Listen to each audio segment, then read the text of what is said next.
Hello ಎಲ್ರಿಗೂ welcome back to my channel. So I hope ಎಲ್ಲರೂ ಚೆನ್ನಾಗಿದ್ದೀರಾ. ನಾನು ಸಖತ್ತಾಗಿದ್ದೀನಿ. ಇವತ್ತಿನ ವಿಡಿಯೋದಲ್ಲಿ ಸಿಂಪಲ್ ರೆಸಿಪಿ ಮಾರ್ನಿಂಗ್ ಬ್ರೇಕ್ಫಾಸ್ಟ್ಗೂ ಆಗೋ ರೀತಿ ಚೌಚೌ ಬಾತ್ ಯಾವ ರೀತಿ ಮಾಡೋದು ಅಂತ ತೋರಿಸ್ತಾ ಇದ್ದೀನಿ. ಸೊ ಮನೆಯಲ್ಲಿ ನಾರ್ಮಲಾಗಿ ಎಲ್ಲ ಬ್ರೇಕ್ಫಾಸ್ಟ್ಗೆ ಯೂಸ್ ಮಾಡ್ಕೊಳ್ಳೋಂತಹ ಇಂಗ್ರೀಡಿಯೆಂಟ್ಸ್ನ ಯೂಸ್ ಮಾಡಿಕೊಂಡು ಟೇಸ್ಟಿಯಾಗಿ ಯಾವ ರೀತಿ ಮಾಡೋದು ಅಂತ ಈ ರೆಸಿಪಿನ ಶೇರ್ ಮಾಡ್ತಾ ಇದ್ದೀನಿ. ಅಟ್ ಫಸ್ಟ್ ಇಲ್ಲಿ ಒಂದು ಫ್ರೈಯಿಂಗ್ ಪ್ಯಾನ್ ಅಥವಾ ಓಪನ್ ಆಗಿರುವಂತಹ ಬಾಣಲಿ ಯಾವುದಾದ್ರೂ ಇಟ್ಕೊಂಡು ಆಯಿಲ್ ಅಥವಾ ತುಪ್ಪ ಎರಡರಲ್ಲಿ ಯಾವುದಾದ್ರೂ ಯೂಸ್ ಮಾಡ್ಬೋದು. ನಾನು ಎರಡು ಹಾಫ್ ಯೂಸ್ ಮಾಡ್ಕೊತಾ ಇದ್ದೀನಿ.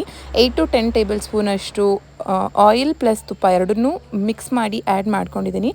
ತುಪ್ಪ ಸ್ವಲ್ಪ ಬಿಸಿ ಆದಮೇಲೆ 8 ರಿಂದ 10 ಗೋಡಂಬಿ, ಅರ್ಧ ಟೇಬಲ್ ಸ್ಪೂನ್ ಸಾಸಿವೆ, 1 ಟೇಬಲ್ ಸ್ಪೂನ್ ಕಡಲೆಬೇಳೆ, 1 ಟೇಬಲ್ ಸ್ಪೂನ್ ಉದ್ದಿನಬೇಳೆ ಎಲ್ಲನೂ ಆ್ಯಡ್ ಮಾಡಿಕೊಂಡು ಲೋ ಫ್ಲೇಮಲ್ಲಿ ಇಟ್ಕೊಂಡು ಚೆನ್ನಾಗಿ ಫ್ರೈ ಮಾಡ್ಕೋಬೇಕು. ನೀವು ಬೇಕಾದರೆ ಗೋಡಂಬಿ ಫ್ರೈ ಆದಮೇಲೆ ಸಪ್ರೇಟಾಗಿ ತೆಗೆದಿಟ್ಕೊಂಡು ಲಾಸ್ಟಲ್ಲಿ ಆ್ಯಡ್ ಮಾಡ್ಕೋಬೋದು. 1 ರೆಂಬೆಯಷ್ಟು ಕರಿಬೇವು, ಅರ್ಧ ಟೇಬಲ್ ಸ್ಪೂನಷ್ಟು ಶುಂಠಿನ ಚಿಕ್ಕದಾಗಿ ತುರ್ಕೊಂಡು ಆ್ಯಡ್ ಮಾಡ್ಕೊಂಡಿದ್ದೀನಿ. ಸೊ ಒಂದು ದೊಡ್ಡ ಸೈಜ್ ಈರುಳ್ಳಿನ ಚಿಕ್ಕದಾಗಿ ಚಾಪ್ ಮಾಡಿ ಆ್ಯಡ್ ಮಾಡಿಕೊಂಡು ಲೋ ಫ್ಲೇಮಲ್ಲೇ ಇಟ್ಕೊಂಡು ಇದನ್ನು ಚೆನ್ನಾಗಿ ಫ್ರೈ ಮಾಡ್ಕೊತಾ ಇದ್ದೀನಿ. ಈರುಳ್ಳಿದು ಲೈಟಾಗಿ ಕಲರ್ ಚೇಂಜ್ ಆಗಿದ್ದಾದಮೇಲೆ ಖಾರಕ್ಕೆ ಎಷ್ಟು ಬೇಕೋ ಅಷ್ಟು ಹಸಿರು ಮೆಣಸಿನ್ಕಾಯಿನ ಆ್ಯಡ್ ಮಾಡ್ಕೊತಾ ಇದ್ದೀನಿ. ಸಾಸಿವೆ ಆ್ಯಡ್ ಮಾಡಿದಾಗನೇ ಅರ್ಧ ಟೇಬಲ್ ಸ್ಪೂನಷ್ಟು ಜೀರಿಗೆ ಆ್ಯಡ್ ಮಾಡಬೇಕು. ನಾನು ಅದಲ್ಲಿ ಮರ್ತೋಗಿದ್ದ ಕಾರಣ ನಾನು ಈಗ ಆ್ಯಡ್ ಮಾಡ್ಕೊಂಡಿದ್ದೀನಿ. ಸೊ ಅರ್ಧ ಟೇಬಲ್ ಸ್ಪೂನ್ ಜೀರಿಗೆನ ಆ್ಯಡ್ ಮಾಡಿಕೊಂಡು ಎಲ್ಲನೂ ಮೀಡಿಯಮ್ ಫ್ಲೇಮಲ್ಲಿ ಇಟ್ಕೊಂಡು ಚೆನ್ನಾಗಿ ಫ್ರೈ ಮಾಡ್ಕೋಬೇಕು. ಈಗ ತರಕಾರಿನ ಆ್ಯಡ್ ಮಾಡ್ಕೊಳ್ಳೋಣ ಒಂದೊಂದಾಗಿ. ಸೊ ಈಗ ಅವರೆಕಾಯಿನ ಬಿಡಿಸಿ ಇಟ್ಕೊಂಡಿರ್ತೀವಲ್ವ, ಸೊ ಅದನ್ನು ನಾನಿಲ್ಲಿ ಆ್ಯಡ್ ಮಾಡ್ಕೊತಾ ಇದ್ದೀನಿ.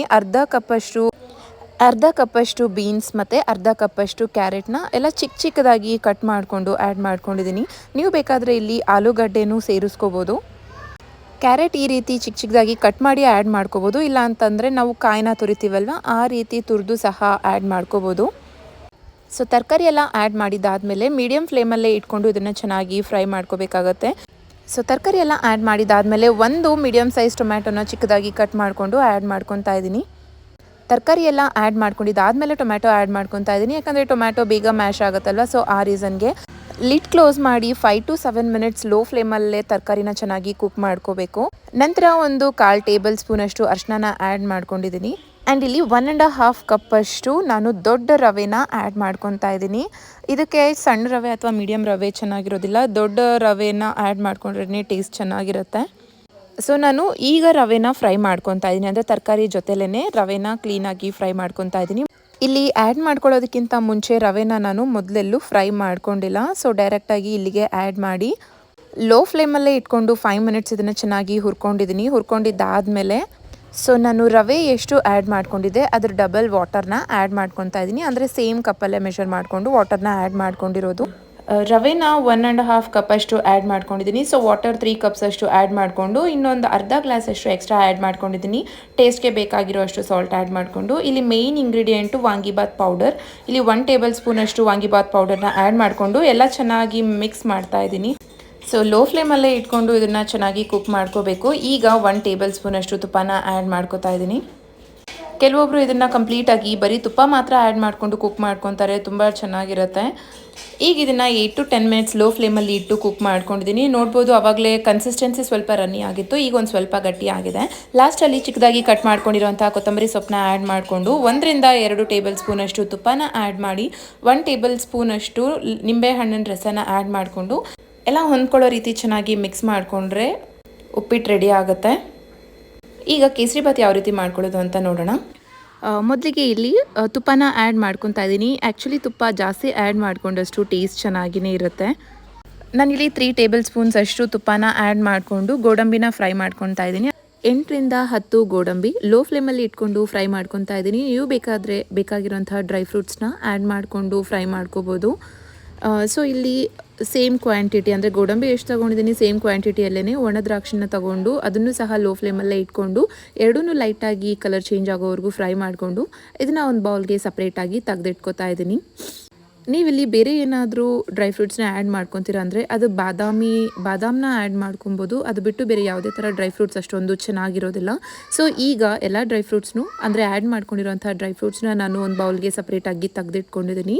ಸೇಮ್ ಪ್ಯಾನ್ಗೆ ಉಳ್ಕೊಂಡಿರೋಂಥ ತುಪ್ಪದಲ್ಲಿ ನಾನು ಈಗ ರವೆನ ಹುರ್ಕೋತಾ ಇದ್ದೀನಿ. ನಾನಿಲ್ಲಿ 1.5 ಕಪ್ಪಷ್ಟು ರವೆನ ಆ್ಯಡ್ ಮಾಡ್ಕೊತಾ ಇದ್ದೀನಿ. ಆದಷ್ಟು ಇದಕ್ಕೆ ಸಣ್ಣ ರವೆನ ಆ್ಯಡ್ ಮಾಡಿಕೊಂಡ್ರೆ ಕೇಸರಿಬಾತ್ ತುಂಬ ಸ್ಮೂತಾಗಿ ಅಷ್ಟೇ ಟೇಸ್ಟಿಯಾಗಿ ಚೆನ್ನಾಗಿ ಬರುತ್ತೆ. ಇದಕ್ಕೆ ಕೆಲವೊಬ್ಬರು ಮೀಡಿಯಮ್ ರವೆನ ಯೂಸ್ ಮಾಡ್ತಾರೆ, ಬಟ್ ದಪ್ಪ ರವೆ ಯೂಸ್ ಮಾಡಿದ್ರೆ ಅಷ್ಟೊಂದು ಚೆನ್ನಾಗಿರೋದಿಲ್ಲ. ಸೊ ಲೈಟಾಗಿ ಕಲರ್ ಚೇಂಜ್ ಆಗೋವರೆಗೂ ಇದನ್ನು ಮೀಡಿಯಮ್ ಫ್ಲೇಮಲ್ಲಿ ಇಟ್ಕೊಂಡು ಚೆನ್ನಾಗಿ ಫ್ರೈ ಮಾಡ್ಕೋಬೇಕಾಗತ್ತೆ ರವೆನ.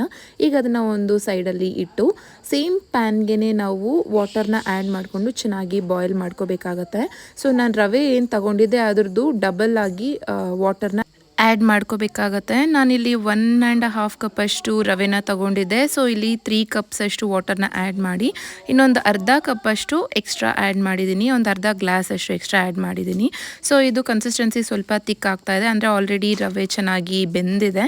ಇಲ್ಲಿ ನಾನು ಪೈನಾಪಲ್ ಫ್ಲೇವರ್ದು ಟೇಸ್ಟಿಂಗ್ ಪೌಡರ್ನ ಆ್ಯಡ್ ಮಾಡ್ಕೊಂಡಿದ್ದೀನಿ. ಸೊ ಕಲರ್ ಪರ್ಪಸ್ ಬೇರೆ ಯಾವುದೇ ಥರ ಎಕ್ಸ್ಟ್ರಾ ಫುಡ್ ಕಲರ್ಸ್ನ ಆ್ಯಡ್ ಮಾಡೋ ಅವಶ್ಯಕತೆ ಇರೋದಿಲ್ಲ. ಪೈನಾಪಲ್ ಫ್ಲೇವರ್ದು ಆ್ಯಡ್ ಮಾಡಿಕೊಂಡ್ರೆ ಸೊ ಪೈನಾಪಲ್ ಕೇಸರಿಬಾತ್ ಯಾವ ರೀತಿ ಇರುತ್ತೆ ಅದೇ ರೀತಿಯೇ ಟೇಸ್ಟ್ ಬರುತ್ತೆ.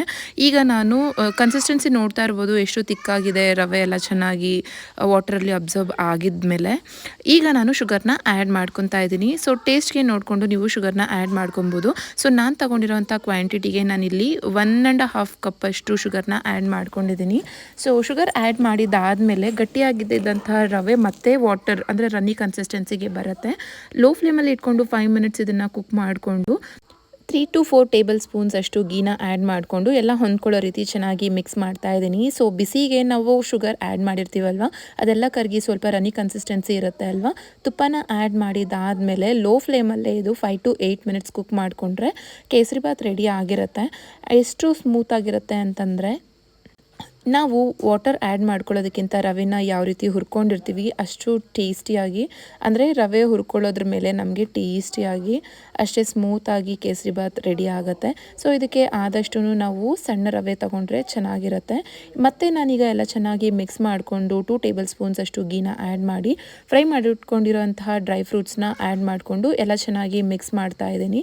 ಸೊ ಈ ರೀತಿ ಮಿಕ್ಸ್ ಮಾಡ್ಕೊಂಡಿದ್ದಾದಮೇಲೆ ಲೋ ಫ್ಲೇಮಲ್ಲಿ 2 ಮಿನಿಟ್ಸ್ ಕುಕ್ ಮಾಡಿಕೊಂಡ್ರೆ ಕೇಸರಿಬಾತ್ ಕೂಡ ನಮಗೆ ರೆಡಿ ಆಗುತ್ತೆ. ಸೊ ನೋಡಿದ್ರಲ್ವ ಎಷ್ಟು ಈಸಿ ಆ್ಯಂಡ್ ಸಿಂಪಲ್ಲಾಗಿ ಟೇಸ್ಟಿಯಾಗಿ ಚೋಚೋಬಾತ್ ಮಾಡ್ಕೊಂಡ್ವಿ ಅಂತ. ನಾವು ಇದನ್ನು ಸಪ್ರೇಟಾಗಿ ಮಾಡ್ಕೊಳ್ಬೋದು. ಯೂಶ್ವಲಿ ಮಾರ್ನಿಂಗ್ ಬ್ರೇಕ್ಫಾಸ್ಟ್ಗೆ ಈ ರೀತಿ ಕುಕ್ ಮಾಡಿಕೊಂಡ್ರೆ ಎಲ್ಲರೂ ಇಷ್ಟಪಟ್ಟು ತಿಂತಾರೆ. ಮೋಸ್ಟ್ ಆಫ್ ದ ಟೈಮ್ಸ್ ಬರೀ ಉಪ್ಪಿಟ್ಟು ಅಂತ ಅಂದರೆ ಮುಖ ಮುರಿಯೋರೇ ಜಾಸ್ತಿ, ಬಟ್ ಈ ರೀತಿ ಕಾಂಬಿನೇಷನಲ್ಲಿ ಅಂದರೆ ಕೇಸರಿಬಾತ್ನು ಕಾಂಬಿನೇಷನ್ ಆಗಿ ಮಾಡಿಕೊಂಡ್ರೆ ತುಂಬ ಇಷ್ಟಪಟ್ಟು ತಿಂತಾರೆ. ಲೈಕ್ ಅದೊಂದು ಸ್ವಲ್ಪ ಇದೊಂದು ಸ್ವಲ್ಪ ಅನ್ನೋ ರೀತಿಯಲ್ಲಿ ತಿಂತಾರೆ. ಖಾರಾಬಾತ್ ಮಾಡ್ಕೊಳ್ಳೋವಾಗ ಅದಕ್ಕೆ ಕಾಂಬಿನೇಷನ್ ಆಗಿ ಚಟ್ನಿನೂ ಸಹ ಮಾಡ್ಕೋಬೋದು. ಸೊ ಚೋಚೋಬಾತ್ ಯಾವ ರೀತಿ ಸಿಂಪಲ್ಲಾಗಿ ಮಾಡಿದ್ವಿ ಅಂತ ನೋಡಿದ್ರಲ್ವ. ಸೊ ಮಾರ್ನಿಂಗ್ ಬ್ರೇಕ್ಫಾಸ್ಟ್ಗೆ ಈ ರೀತಿ ಚೋಚೋಬಾತ್ ಮಾಡಿಕೊಟ್ರೆ ಮಕ್ಕಳು ಸಹ ಬಾಕ್ಸ್ನ ಖಾಲಿ ಮಾಡಿಕೊಂಡು ಬರ್ತಾರೆ, ದೊಡ್ಡವರು ಸಹ ಅಷ್ಟೇ ಇಷ್ಟಪಟ್ಟು ತಿಂತಾರೆ. ಸೊ ಐ ಹೋಪ್ ಇವತ್ತಿನ ಈ ರೆಸಿಪಿ ನಿಮಗೆ ಇಷ್ಟ ಆಗಿದ್ರೆ ಫ್ರೆಂಡ್ಸ್ ಆ್ಯಂಡ್ ಫ್ಯಾಮಿಲಿಗೆ ಶೇರ್ ಮಾಡಿ, ಯೂಸ್ಫುಲ್ ಅನಿಸಿದ್ರೆ ಒಂದು ಲೈಕ್ ಮಾಡಿ, ಹಾಗೆ ನನ್ನ ಚಾನೆಲ್ನ ಸಬ್ಸ್ಕ್ರೈಬ್ ಮಾಡೋದನ್ನು ಮರಿಬೇಡಿ. ಬಾಯ್.